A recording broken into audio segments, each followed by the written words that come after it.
everybody? It's Friday, as you can tell, May 15th, so let's talk about what we're doing for our workout today. Our warm-up is going to be an 8-minute AMRAP of 40 single unders or jumping jacks. Just get your heart moving, get jumping, get moving. 7 tempo push-ups. What that is that's a slow descent down and then a fast up, all right? So like a 4 to 5 count on the way down and then fast up. You can do that on your toes or on your knees, your choice. 7 PVC Kang squats, PVC pipe on the back, feet in that squat position, soft bend in the knees, leaning forward into that good morning, down into the squat, out of the good morning, out of the squat, then out of the good morning. So it's 1, 2, 3, 4, okay? Then you're doing 6 alternating curtsy lunges. So the front leg is in a soft knee bend position, the back leg goes behind. Try to keep your chest facing forward the whole time, then go the other way, okay? So that way, and then the other leg, try to avoid rotating with the lunge, all right? Keep facing the same position, and then 7 sit-ups, all right? So you're gonna go through an 8-minute AMRAP of that, then you're gonna go through the body weight group circle video. After that, you're moving on to today's strength and technique, which is, for the first time in quarantine, you're doing floor press or bench press. So you're doing 5 rounds of 5 bench press, floor press, and then 5 staggered stance deadlifts, okay? So there's a lot of new stuff there. We're gonna go through it. Let's start with the floor press or bench press, all right? So ideally, you'd want a barbell for this. If you have a barbell, sweet. If you have a barbell, a bench, and a whole setup for bench press, you're just gonna do a regular bench press, all right? If you have a barbell, and you don't have the bench, what you're gonna do is you're gonna lie on the ground. If you've got plates on it, it should rest right around here.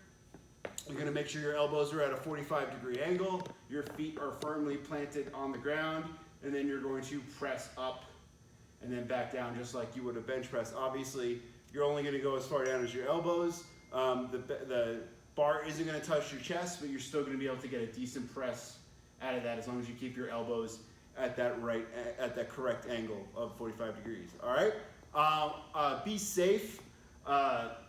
Don't put yourself in a position where this bar can land on your face, all right? You always want to shoot for the chest. You're going straight up down, right over the chest, not over your head, all right? You may want to have, if you have someone at home that can spot you, someone to just kind of keep an eye on you for that one if you're worried about the weight or the positioning, all right? You can also do that with 2 dumbbells, all right? Or 2 kettlebells of the same weight, ideally, all right? If they're not of the same weight, I don't want you trying this out the first time with different weighted objects, all right? So if you've got 2 dumbbells or kettlebells the same weight, same 45-degree angle on the elbows, all right, you're gonna press up and then come back down. If those weights aren't very heavy, what you're gonna do is a tempo. So you're gonna slow press on the way up and then slow descent on the way back down, thinking about your shoulders and your chest during the whole time. That'll help you engage those muscles, all right? If you have just one object, don't worry. You're gonna do 5 on each arm. Make sure you're still on the same angle. 5 presses on the right, and then 5 presses on the left, all right? If you have a box or a bench or maybe I don't know, some sort of long Ottoman, not really sure what you have at home, but if you want to, you can do all of the same thing we just did, but you can do lying on whatever you want. Make sure your shoulders are supported. Most importantly, your hips can be off a little bit as long as your feet are firmly planted on the ground. All right, same concept.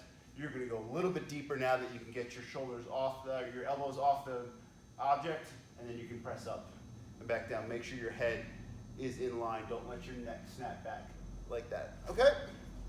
Any questions, please take a picture of what you got, send it to us. We'll let you know if it'll work and how to modify it, okay?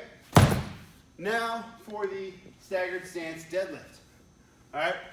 Starting with, if you have a barbell, all right? What you're gonna do is you're gonna take 1 foot and you're gonna bring it back a little bit and out at like a 45-degree angle from where you were, soft bend in the knee, all right? So starting from the top, you're gonna treat this just like a regular deadlift. I would say start more like a Romanian deadlift from the top, just because you can get good body position to start with, all right? You're gonna hinge at the hip, drop the knee a little bit so you get to that mid-shin position, and then fire back up, all right? Down, and then back up. You're gonna feel that in the glute of the forward leg, all right? So make sure you got a soft bend in the knee, down, and then back up. If you're using a single object, what you're gonna do is the object is gonna be in the same side as the back leg, okay? So this will keep your shoulders nice and square. You're going down and then driving up. Okay, down and then driving up, thinking about driving through that glute on that straight leg. Okay? And obviously if you have two objects, you can do it that way too. Just make sure your shoulders stay square and you're staying back and forth. Staying shoulders back, all right? You're gonna do 5 on the right leg and then 5 on the left leg. Okay? Any questions? Like I said, let us know. So that is the strength and technique. Moving on to the workout, it's fast and furious on this one. You're doing 10 rounds with a 15-minute time cap of a 100-meter run and 10 alternating dumbbell snatches. You guys know the dumbbell snatches. They're starting in between the legs. Drop the hips, keep the chest up. Fire through the hips, keep the dumbbell close, and pop it up overhead. Back down, and like that. Make sure you keep it a snatch and not a swing, okay? Keep the dumbbell close by bending the elbow, popping the hips, and that's what drives that dumbbell overhead, all right? Obviously, cardio conversions for the 100-meter run, if you can't get outside and get that run in, make it fast, make it furious, make it happen, all right? So that's the workout. Make sure you like your score in the tribe. And then finally, your core work is 20 plank pull-throughs and 20 hollow rocks.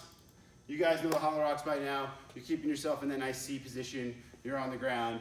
You're rocking in a hollow type position.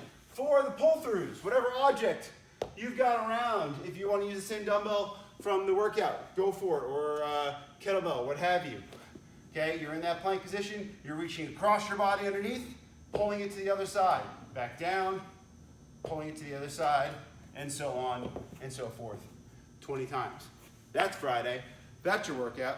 Hopefully you guys had a great week. Hopefully you'll have an even better weekend, and we'll see you next week. Bye.